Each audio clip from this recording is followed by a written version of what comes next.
mayawantag mga unta. Mga untahan ninyo mga kabunjing. Karon prito kog manok, sawsawan toyo. Toyo na may lemon ug kuan, sili, sibuyas og lettuce. Bahaw, gabi pa na. Lagi pa lang gabi eh. Diba? Man kumare good. Karon maunta ninyo. Sa akong kwarto ko na kaan kay kasi nawala akong lamisa manggod. Kog manok. Ako na lang sa akong amo. Ano kinabuhi diri sa sa bilang abroad. Tingtis food emen. Ano kinabuhi diri sa abroad. Mga abon din na nainggit sila kay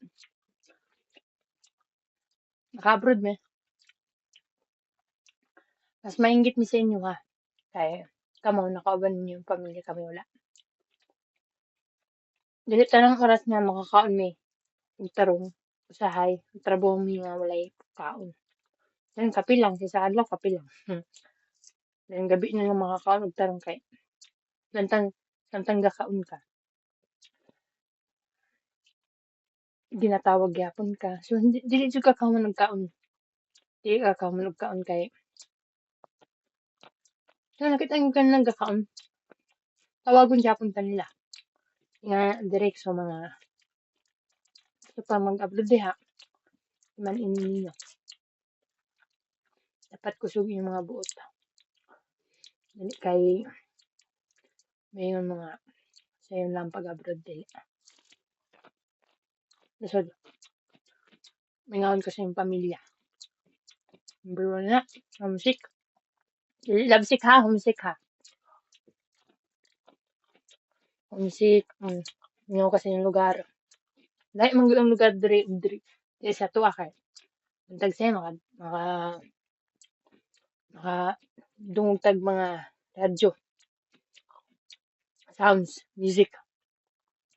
Dahil pag mata nimo na sa hiloma.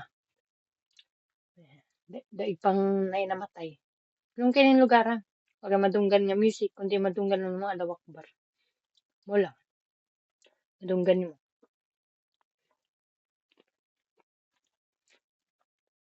Ang kato mga swerte sa amo.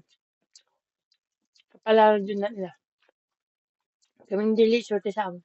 Di man yung nga. Di kayo swerte sa amo. Kaya balik ko diri.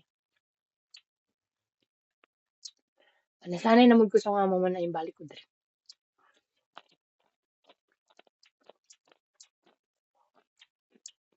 Ang ginabuhat, para mabuhi ko sa kada adlaw. Gabi na kumukaon. Like, mga kung manok sa ref. Di ka pwede man lang hidoy, kasabaan ka. Kuripot akong amo. Kuripot si sabon, shampoo, tanan-tanan, toothbrush, Colgate. Ginapalit ako sa akong kaugalingon. Wi-Fi ka lang pang internet ako. Kaugalingon akong ako mismo ang nagasto.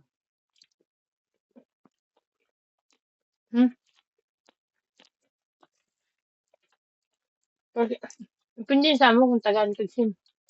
Hulog. Amo nga kuripot pa sa Wi-Fi. Nastan layo sa Wi-Fi. Kawat-kawat pa kag tunik. Di tanan pa rin mga amo eh. Panglakan ang ref. Iba ilang ref diri eh. May padlock. Kaya kayo ng mga ref diri may mga padlock. Kaya kayo sa kumukuha kami ng urasa. Bottom. Ako manok. Tipod isa ka buok. Isa ka buok. Pero tungan rin ako. Tunga. Tapos yung katunga. Taguan. Nabulog ito ang tunad. Kaya kung permi ka manok yung ginakaon. Kagiron ka oy. Pocket mo yung mag-upload makinis na.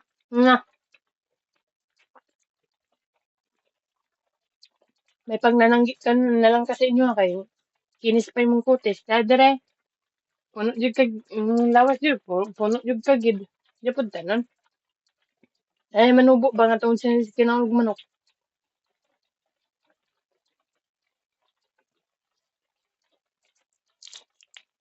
Basultihan yung kamo. Kaya kamo ano diya, mga may asawa na ibanan sa abroad. Sabtan lang ninyo. Then, stress mong good me. Then, gimingaw namin. Gusto namin ulit. Ang gikapin me, alam mo yung maduulag. Ay, mo na-stress sa problema. Dapat, namo permi. Nakasuporta. Sa mo. Suporta. Di support nga financial ha. Suporta like assurance. Anak. Depende mo anak. Mo kami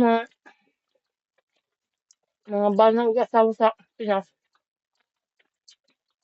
Gugma ang tawag ninyo yung mga mahal sa buhay sa abroad. Di lalim. Di lalim. Mabuhi. Manginabuhi direct sa abroad. Balo ka ng tagaran kag tulo ka book nga itlog sa isa ka semana, budget na nimo. Kuyawan. May pa sa to kay mapait patag bulad. Diri mahal kayo mga pamaliton sa ano sa Pampilipinas na pagkaon. Pampinas ba?